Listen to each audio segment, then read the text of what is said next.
une chanteuse exceptionnelle à la voix puissante et inimitable est partie trop tôt.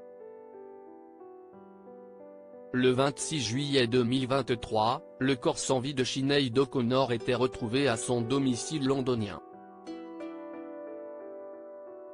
Elle s'est éteinte à l'âge de 56 ans. Les circonstances de son décès restaient à déterminer et selon les informations relayées, une enquête judiciaire assortie d'une autopsie a été ouverte. Suite à son décès, la police avait affirmé que cela n'était pas considéré comme suspect. Malgré tout, les rumeurs ont pris de l'ampleur. Selon le résultat de l'autopsie, rendu public le 9 janvier dernier et relayé par Sky News, la quinquagénaire est morte de cause naturelle. Sinéad O'Connor, une artiste engagée le monde de la musique a perdu l'une de ses étoiles. Depuis ses débuts avec le groupe Tonton Macoute, la native de Dublin, en Irlande, avait su marquer les esprits. Du reggae aux chansons religieuses en passant par les ballades aux consonances celtiques, il n'y en a pour tous les goûts. En 1985, après la mort de sa mère, elle commençait ainsi son ascension fulgurante.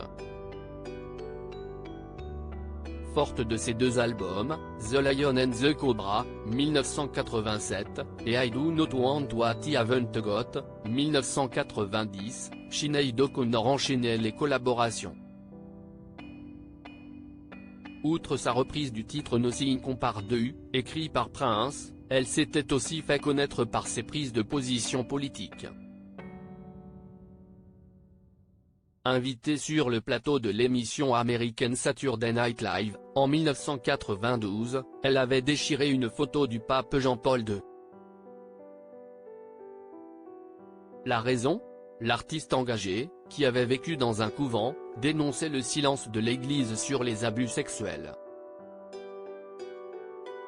Sinéad O'Connor @Docteur Ce drame qui a marqué sa vie maltraitée pendant 5 ans par sa mère, l'interprète de I Want You avait vécu une enfance et une scolarité difficiles. Selon les informations relayées, la chanteuse souffrait de troubles bipolaires et ses échecs sentimentaux dégradaient fortement sa santé mentale.